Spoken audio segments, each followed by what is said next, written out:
안녕하세요. 보존하세 한그루치과병원 서울점 대표원장 윤범희입니다. 임플란트에 대해 궁금한 게 되게 많으실 텐데 그중에 뼈 이식에 대해서 궁금해 하시는 분들이 많이 있으시더라고요. 그 이유를 한번 혼자 생각해 봤더니 병원에 갔더니 뼈 이식을 무조건 하라는데 정말 해야 되는지 안 받아도 되는 뼈 이식을 받는 게 아닌지 하는 믿음이 없으시기 때문에 환자분들께서 이렇게 뼈 이식에 대해서 궁금하시지 않나라는 생각이 들더라고요. 뼈 이식은 안 할 수 있다면 안 하는 게 좋은 거는 무조건 사실이에요. 근데 안 할 수 있다는 전제 조건이 내 뼈가 충분히 생기거나 안 생기더라도 나머지 공간에 내 뼈가 충분히 있다면 내 뼈에다가 임플란트를 심는 게 무조건 더 좋아요. 환자분들 통증도 덜 하시고 임플란트 예후도 더 좋을 것이고, 하지만 내 뼈가 도저히 생기지 못할 거거나 안 생겼을 때 차선책으로 선택하는 것이 뼈 이식이다 라고 생각하시면 좋을 것 같습니다. 저희 병원에서 제가 주로 많이 쓰는 거는 이런 이제 인듀세라라는 임플란트를 하건 치근단 절제술을 하건 가장 많이 저희 병원에 사용하고 있는 뼈이식 제품이고, 뼈이식의 제품은 되게 많아요. 다 이제 어느 정도 검증된 제품이라고 생각하시면 되고, sul자가 조금 더 친숙하고 조작성이 익숙한 이제 제품을 사용한다고 생각하시면 좋을 것 같습니다. 모든 뼈이식 제품은 알갱이 같은 형태로, 제가 모래 알갱이 같다고 많이 말씀드리는데 알갱이 같은 형태로 만들어져 있고요. 요 파티클의 사이즈, 쉽게 말해서 알갱이가 곱냐 거칠고 굵냐 또는 양이 얼마나 되냐는 sul자가 선택을 하게 돼 있어요. 너무 가늘수록 좋은 것만은 아닌 게, 어느 정도 알갱이가 있어야지 그 사이에 피가 들어오면서 내 뼈가 형성될 수 있는 공간이 더 많을 거고, 그리고 오히려 이제 분말 형태면 더 많은 공간을 만들기 위해 더 너무 많은 양이 필요하기 때문에 단점이 생길 수도 있을 것 같아요. 그래서 sul자가 원하는 파티클과 원하는 양을 선택해서 쓰게 돼 있고요. 이 제품을 제가 선호하는 이유가, 일단 무난하게 웬만한 환자분들한테 생체 반응이 좋고 이물 반응이 안 일어나는 재료이고요. 뼈 이식제를 많이 써야 되는 케이스도 있어요. 상악동이 너무 크고 넓으신 분들한테 같은 용량의 단위보다 조금씩 부피가 더 크기 때문에, 물론 비용을 따져서 생각하면 안 되겠지만 너무 고가의 소량의 재료들이 있거든요. 그런 경우는 아무리 sul자지만 마음껏 넣기가 힘들 때도 있는데, 그런 부담 없이 좋은 재료이지만 부피도 많아서 제가 비용 고려치 않고 환자분들한테 충분한 양을 이제 사용할 수 있다는 장점이 있고, 검증된 많은 의사들이 사용하는 좋은 재료다. 그래서 제가 가장 선호하는 뼈이식 재료다라고 설명드리겠습니다. 그리고 뼈이식을 이제 한 케이스에 대해서 한번 보여드리도록 하겠습니다.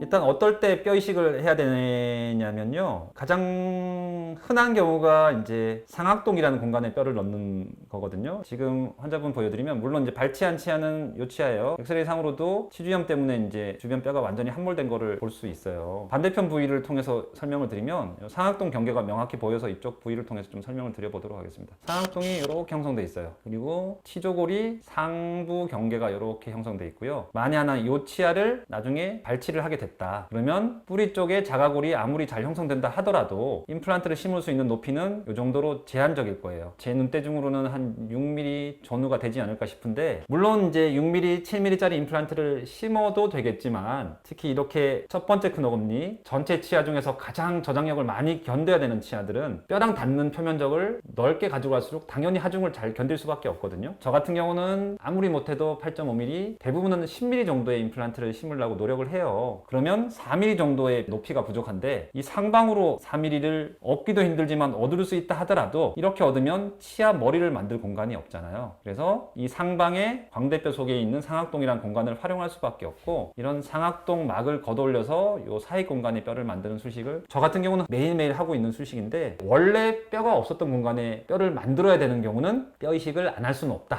무조건 해야 되는 케이스이기 때문에 첫 번째 케이스로 이런 케이스를 한번 보여드려 보겠습니다. 잇몸을 절개를 하고 치아를 발치를 한 자리고, 이 상방에 상악동을 접근하기 위한 구멍을 뚫었고, 그 구멍을 통해서 얇게 상악동 막이 있는 거를 볼 수 있어요. 특수 기구를 이용해서 이 상악동 막을 조금 천천히 조심스럽게 걷어 올린 다음에, 뼈랑 상악동 막이 붙어 있었는데 뼈로부터 이 막이 걷어 올려지면서 그 사이 공간이 생기잖아요. 그 사이 공간에 인공 뼈이식 재료를 밀어넣고 봉하면 수루 엑스레이처럼, 처음 상악동 경계가 이 정도였다면 원래 경계가 이 정도였겠죠. 위쪽으로 이렇게 뼈가 만들어진 만들어진 형태를 충분히 엑스레이상 볼 수 있어요. 그리고 간혹 환자분들은 상악동 거상술을 받은 것 같다라고 말씀하시는데 제가 보기엔 엑스레이상 긴가민가 할 때가 있어요. 환자분들 기억이 잘못된 건지는 저희가 알 수는 없지만 뼈가 없는 공간에 뼈를 만들었다면 엑스레이상으로 어느 정도는 상악동 안에 들어간 뼈를 볼 수 있어야 돼요. 물론 초기에는 생각보다 진한 흰색으로 보이지 않을 수도 있는데 희미하게나마 뼈가 만들어지고 그 뼈가 나중에 이제 내피랑 섞이고 경화가 되고 단단해지면서 1년, 2년이 지나면 지금 보여드리는 케이스처럼 엑스레이상 이제 뼈가 만들어진 것을 확인할 수 있어야 돼요.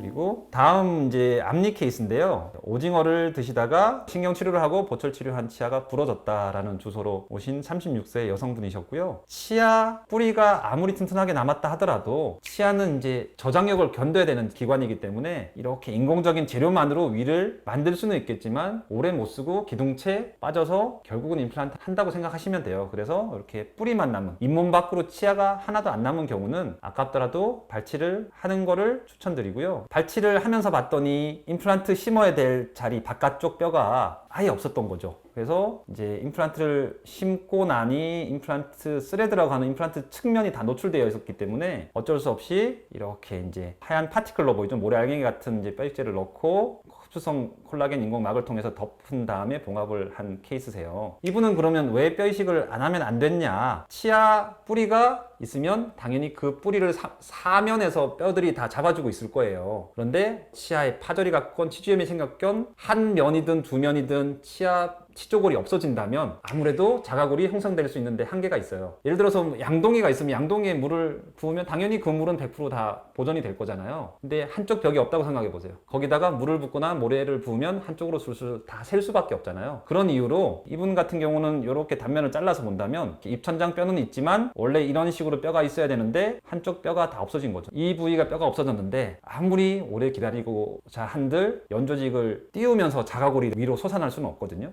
이런 경우는 기다려도 내 뼈가 생기지 않을 게 확실하기 때문에 어쩔 수 없이 뼈 이식을 무조건 해야 되는 케이스다 라고 생각하시면 되고, 이렇게 보시는 것처럼 예쁘게 잘 심어졌고요. 그 상방에 뼈액실을 덮으면서 잘 마무리한 케이스였습니다. 전치부지만 여러 이유 때문에 뼈가 한쪽 벽이 소실됐을 때 뼈 이식을 무조건 해야 된다.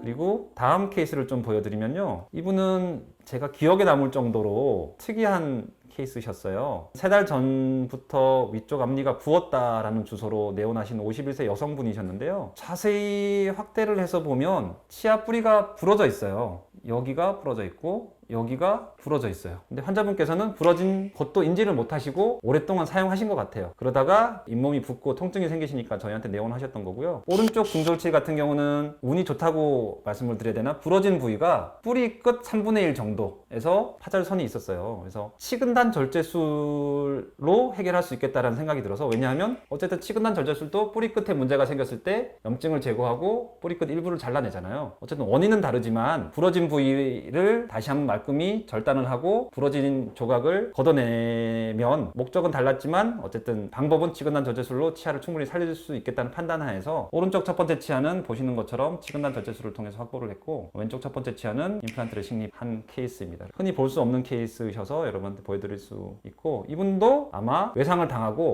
당한 상태에서 좀 더 일찍 알아채서 발치를 했다면 남아있는 뼈를 좀 보존할 수 있었겠지만, 외상을 당하고 치아가 파절된지도 모르고 오랫동안 지내시면서 바깥쪽 경계가 되는 뼈들이 다 허물어졌기 때문에 어쩔 수 없이 상방에 이렇게 뼈 이식제를 채우고 마무리한 케이스다라고 생각하시면 좋을 것 같아요. 어쩔 수 없이 한 케이스지만 뼈 이식을 하는 순간 환자분들은 좀 더 힘들다고 느끼실 수밖에 없어요. 그래서 요즘에 가급적 뼈가 풍요한 경우 절개조차도 안 하려고 이제 시도하는 케이스가 많은데, 자극을 안 줄수록 임플란트를 식립한 후에 통증이 없다라고 생각하시면 돼요. 근데 뼈 이식을 하는 순간 당연히 뼈 이식제가 들어가면 이 뼈 이식제를 감싸기 위한 더 넓은 잇몸이 필요할 거잖아요. 그런 잇몸을 늘리기 위해서 안쪽에 보이지 않는 절개선까지 많이 넣어야 되기 때문에 수로 환자분은 더 불편함을 느낄 수밖에 없고, 심한 경우 이제 붓고 피부까지 피멍이 드는 분들이 간혹 있으세요. 좀 불편함이 있더라도 안 할 수 있는 케이스는 당연히 안 하려고 노력을 하겠지만 꼭 필요한 케이스는 이렇게 무조건 해야 된다. 간혹 환자분들이 치과에서 뭐 돈을 벌기 위해서 무조건 뼈 이식을 하는 게 아니냐라고 이제 말씀을 하시는 분들도 있는데, 저희 한그루 치과 같은 경우는 제 생각에 뼈 이식을 이식을 하는 케이스와 안 하는 케이스를 나눴을 때 뼈 이식을 안 해도 되는 케이스가 30%에서 한 40% 정도는 되지 않을까. 그 정도로 뼈 이식 안 하면 내 뼈도 흉흉해서 좋고 환자분 수루 통증도 없고 그리고 임플란트 예후도 훨씬 더 좋다. 하지만 어쩔 수 없는 경우는 무조건 해야 된다라고 이해를 해주시면 좋을 것 같아요. 그리고 뼈 이식을 했다는 거는 지금 말씀드린 것처럼 잇몸을 많이 절개를 하고 자극을 줬기 때문에 불편함도 당연히 감수를 하셔야겠지만 수루의 상처 부위 관리를 더 잘 해주셔야 돼요. 특히 남자분들 이제 담배를 많이 피시는데 모든 원인 중에 제일 안 좋은 게 초기에 담배를 피시는 거거든요. 꼭 담배는 최소한 3주 정도라도 끊으실 수 있으면 끊는 게 제일 좋다. 음주 그리고 최소한의 주의사항을 잘 지켜주시고 저희가 드리는 약을 잘 드셔야지 단순히 저희가 약을 드리는 게 통증을 경감시키려고 드리는 게 아니라 수루 세균에 의한 감염이 되고 이제 문제가 되는 걸 막기 위한 예방적 차원의 항생제 드리니까 안 아프시더라도 의사가 말한 기간까지는 무조건 혈중 항생제 농도가 유지될 수 있도록 잘 지켜서 드시는 게 좋겠다라는 말씀을 꼭 드리고 싶고요.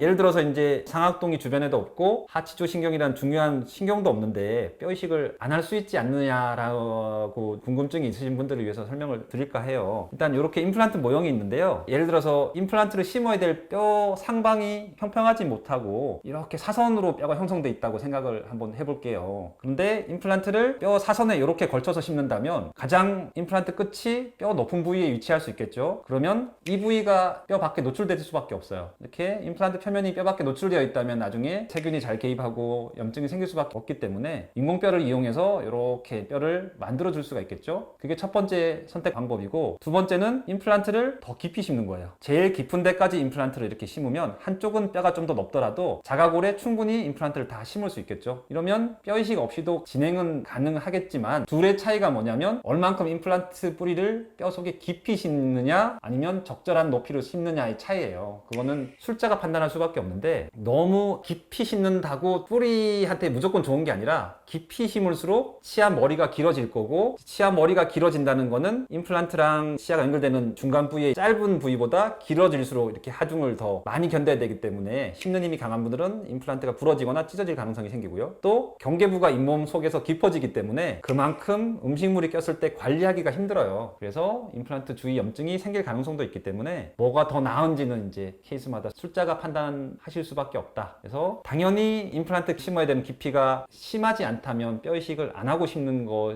낫겠지만 너무 무한정 깊이 심어야 된다면 뼈 이식을 하더라도 적절한 깊이까지만 임플란트가 들어가는 게 임플란트를 오랫동안 쓰는데 더 유리하다라고 생각하시면 좋을 것 같아요. 뼈 이식 이런 케이스 무조건 안 해도 돼 라고 이제 말씀을 드리면 좋겠지만 사람 몸이기 때문에 여러 가지 변수가 있어서 확답은 드리기는 좀 죄송하다 없다. 하지만 자가골이 생길 수 있는 케이스고 시간이 조금 오래 걸리더라도 내 뼈가 생길 수 있는 케이스는 무조건 자가골이 생기길 기다렸다 싶는 게 훨씬 좋다라고 결론 지어서 생각하시면 좋을 것 같아요. 오늘 여러분들 뼈 이식을 할 수밖에 없는 임플란트 케이스를 몇 가지 보여드렸는데 좋은 치료를 받는데 참고가 되셔서 도움이 되셨으면 좋을 것 같네요. 오늘도 설명 드려주셔서 감사드리고 다음에 또 다른 케이스로 찾아뵙도록 하겠습니다. 감사합니다.